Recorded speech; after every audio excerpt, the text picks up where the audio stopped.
everyone, welcome back to the Lemon Abroad.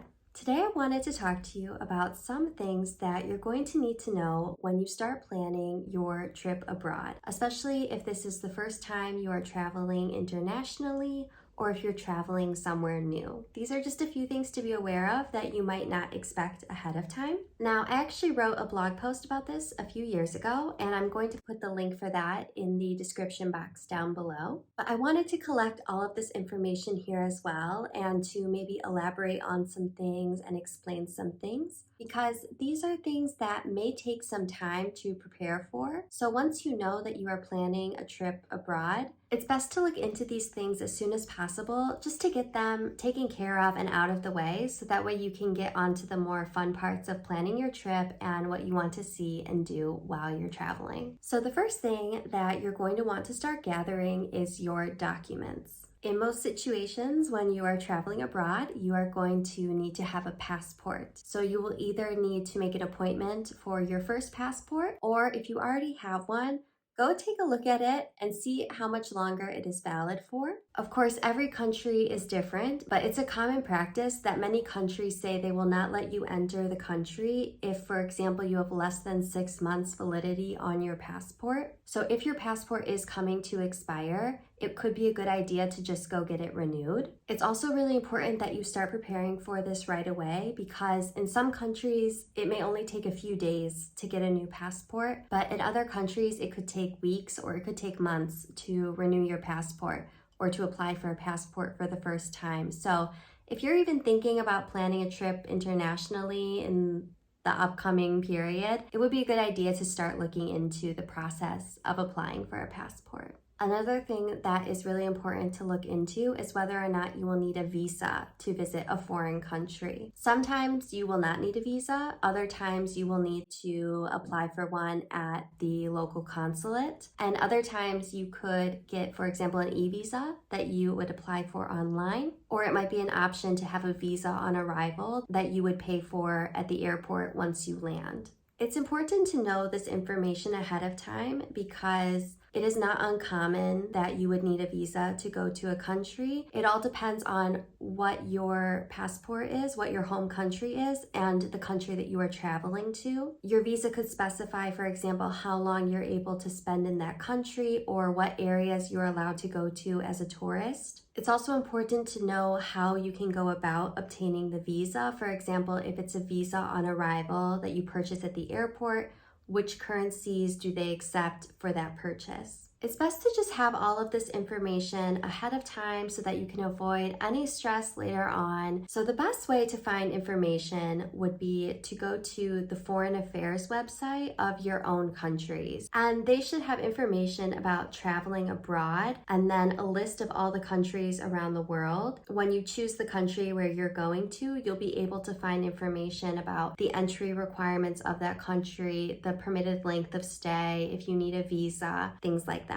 They'll also have a lot of other general information about traveling in the countries, such as any safety warnings about traveling in certain areas and about the health situation there. So this leads me to the second thing that you'll need to start planning for, and that is any inoculations or any medicines that you'll need to have when traveling to a new country. So when you're traveling to other parts of the world, no matter where you come from or where you're going to, it's going to be a big adjustment for your body, and you will not have the natural immunity that you are used to having at home. This can mean that you may need an inoculation against a certain disease carried by local mosquitoes, for example, or you may need to bring some medicine with you to protect from some waterborne diseases that you do not have a natural immunity to. Some of these inoculations may be recommended, and some of these inoculations may be required, and you'll need to travel with a card that says that you have had this inoculation. In some cases, the countries that you travel to afterwards may ask to see that you had proof of the inoculation of the disease that was present in the country you were previously in. So it's just a good idea to take a look at all of the different places you'll be traveling to and what are all their different recommended and required inoculations, and which ones you have to maybe show proof of as well. Any of these entry requirements would be able to be found on the Foreign Affairs website of your country, as I was mentioning before. I also find that the CDC is a good resource for looking at recommended inoculations, recommended medications, and also just general health and safety tips for the different countries around the world. So the next thing that I would like to mention is money. So how are you going to travel and spend your money in this new country where the currency is likely different from your own? The first thing I would look into, and my best advice, would be to look for a travel credit card that does not have any foreign transaction fees. While it may seem like 3% is a small number, when you are making your accommodation bookings, when you are paying for excursions, many of these large ticket items that you have to book up front, the foreign transaction fees can really add up. I know that these travel cards that are usually associated with no foreign transaction fees and also potentially earning miles on airlines, for example,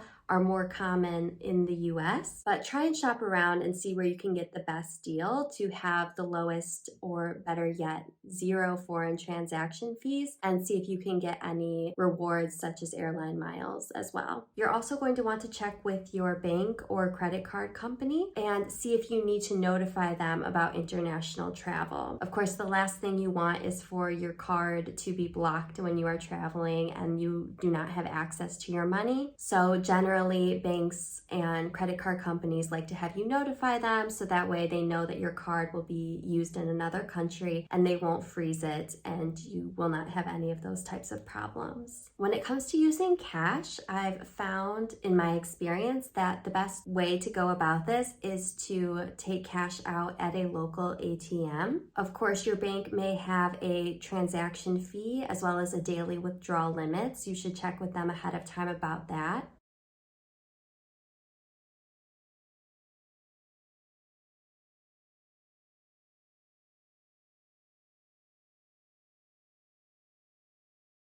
But I've found that I definitely save money doing this than I would if I exchanged all of my cash at one of the currency exchange points, for example, at the airport or in the touristy areas of the city. Of course, be aware of your surroundings when you go to an ATM. I also only like to go to the ATM when it's connected to a bank and the bank is actually open, so that way in case there is any problem, there would be someone there. So if you do need some cash before you are able to go to an ATM, for example, if you need to take a taxi from the airport, you could try to exchange just a little bit of cash at the airport just to get by until you're able to go to a local bank and withdraw money in the local currency there. It's also really important that you have an understanding of the local currency. How much is this money worth in your home currency? This way you understand how much you're paying for things, and it can also help you avoid getting taken advantage of and paying a higher price for things than you should. Usually I like to try and make a little chart comparing my local currency to the currency of the place where I'm traveling, and maybe I round it a little bit just to make it easier to understand. For example, 400 of the local currency would be 40 of mine. Okay, so I only have to divide by 10 and then I can have kind of an understanding of how much it would cost in my currency, and I have an idea about how much things are really worth. It doesn't have to be perfect, it doesn't have to be exact, but just something easy that you're going to be able to remember when you're out and about. I would also look up what is the tipping culture in the country you are visiting, because tipping culture can vary widely around the world. In some countries, tipping is not a thing at all. It could actually potentially be offensive, whereas in other countries, tipping is the way that people earn their living. So it's important that you know who you should tip and about how much you should tip, so that way it's fair to everyone. Okay, so the fourth thing that you should check in with is your technology. The first thing you might think of is, how are you going to use your cell phone in the place that you are traveling to? Now, it could be that your phone plan in your home country already has some type of travel plan. Maybe you can activate it in certain countries, but you're going to want to check and see how to activate it to make sure you actually do, what countries it is valid for, and how much it would cost. It could be that the plan is very reasonable, or it could be that it's very expensive. So you might actually have a better option of waiting until you arrive in the country you are visiting and buying a local SIM card. In many countries, you may be able to even find a tourist SIM card at the airport that is only valid for a short time and is usually inexpensive. You could find this information by searching in travel forums and see if other travelers have mentioned this in the destination you are going to. But I think this can be a really good option when you are traveling, especially if your home cell phone plan has a very expensive international service charge. Sometimes you might not be able to buy a local SIM until you get into the town, for example, if that's the option you are going with. So in any case, I would make sure that you have any documents you are going to need available for offline use or printed out, such as an e-visa if you purchase that online, the reservations at your accommodation, and know ahead of time how you are going to get from the airport to your accommodation, where hopefully you'll be able to access Wi-Fi, or your host or concierge would be able to direct you to buying a local SIM card. Another thing that you'll have to check about ahead of time for your technology is whether or not you'll need some type of plug converters or adapters, because of course the plugs will look different in different countries. So I bought this one a long time ago. It has the plugs of many different countries. Now I also have little accessories for my phone and computer for the countries that I travel to the most. Another thing that could be very helpful when traveling is to have a portable charger like this one. This way you can charge your devices anywhere, and is very useful when you are traveling, especially for two reasons. The first reason is that when you're traveling, you're often just away from a home base for longer than you're used to. You never know when your flight may be delayed, or you're waiting to get on the airplane and then they do not have chargers in the seat backs, and you never know if you're going to have access to an outlet or not. The other reason is that I find, at least when I'm traveling, I use my phone a lot more than usual. So I'm looking up different things to do. I'm using my maps a lot more, and I'm taking a lot of photos. So my phone tends to die quicker than I'm used to. And so it's really useful for me to have this portable charger, so that way I'm not left with not having access to my phone. Especially as I mentioned before, we carry so many important documents on our phone: where our hotel is, our reservations, our entry tickets for different activities. So it's really important that we keep our devices charged so that we're able to use them to navigate, to help us get around, of course, to take pictures, and have access to all of these documents. The fifth thing that I think is important to keep in mind is, how are you going to communicate with the people in the country you are visiting? Now, of course, no one can learn every language in the world, and no one can become fluent in a language just when they are going on a trip. But I think it's very important that we do not assume that the people in the country where we will be going are going to necessarily speak our language either. So before I travel to a new country, I like to make a little sheet with some basic words and helpful phrases that I could use when I am visiting this country. Even learning hello, please, thank you, it can really make a big difference in your interactions with people. Of course, if where you are going is very popular for tourists, especially tourists who also speak your language, then you're going to have a better chance of finding people there where you have a common language. But using some of the local language can go a really long way to meeting new people and to opening yourself up to new opportunities that you might not have had otherwise. I also mentioned on my blog that if you're visiting somewhere where, for example, bargaining is very common, it could be useful to try and learn some numbers, try and learn how to say some phrases like, oh, too much, no thank you, things like that. What is really important though is that if you have any type of food allergies or medical condition, that you know how to say this correctly, or better yet, have it written out, or have a photo, for example, from a translator if it's in a written script that's not your own. That way you can show this to people and be sure that they understand what it is you're talking about. Maybe try and show it to someone who works at your hotel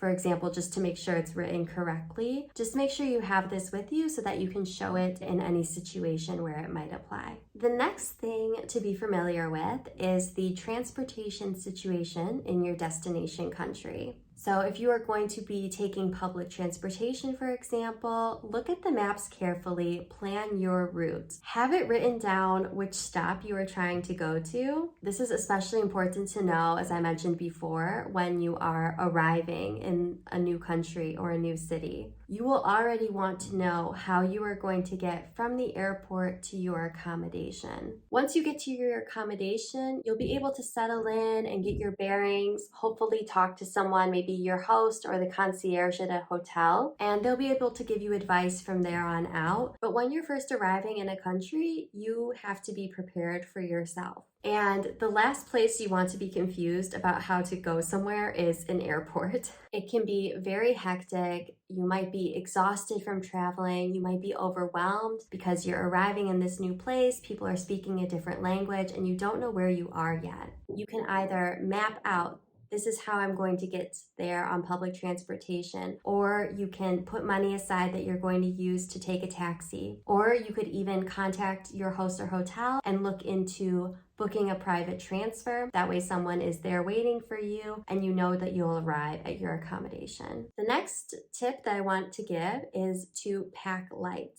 Now, packing light is one of my travel tips in general, but I think the tendency to overpack is especially strong when it is your first trip to a new destination or your first trip outside of your home country, because you're a little bit unsure about what you'll find once you get there. However, it's important to remember that wherever you are going, there are people who are there every day, living their lives, and they have everything they need. So you too will also probably be able to find anything you need. Of course, within reason, if you have some specific medicine or something like that, of course you need to take that for yourself. But within reason, you should be able to find everything you need where you're going. Another reason to pack light is to remember that you are going to be carrying these bags around for however long you are traveling. You might need to carry your carry-on bag up the stairs to the airplane itself. You may be loading these bags on and off trains. You can arrive at your hostel and find out there is no elevator. So are you going to be able to handle all of this luggage by yourself? I think it's really important to be realistic with this. I've been in many situations at the bottom of a staircase with several heavy bags and just wishing I hadn't brought a lot of unnecessary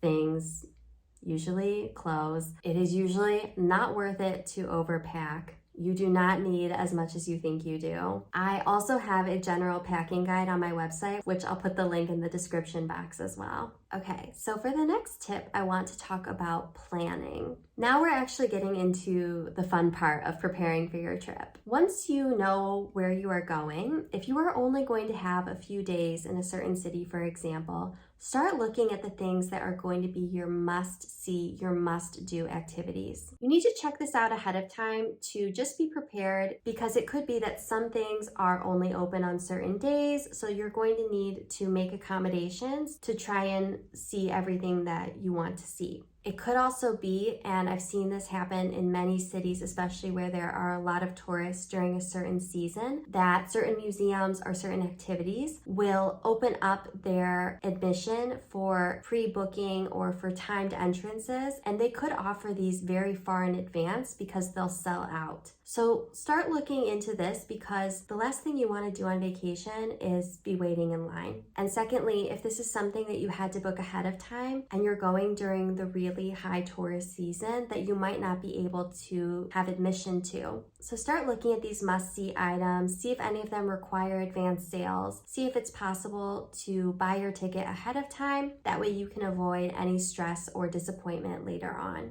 Also, once you have these few activities already lined up, then you can start planning the rest of your trip around them. For example, we'll be in this neighborhood on this day to see this. Maybe afterwards we can try and go here that's nearby, and try and group all of your activities in one area on that day. So that way you can better plan out your trip and avoid having to always be crisscrossing the city, for example. So going off of that, my last and final tip when planning your first trip abroad or to somewhere you've never been before is to be flexible. Now, I think this is always something important to remember, but especially when you are planning a trip, because we can try and make the best itineraries, we can have the tickets to the thing we want to do, and sometimes things happen. Things will likely not go to plan. It could be that the restaurant is closed for an emergency. It could be that the building you wanted to see is under construction. Things like this just happen, and it's so important to just try and go with the flow, especially if there's nothing you can do about it. As I said,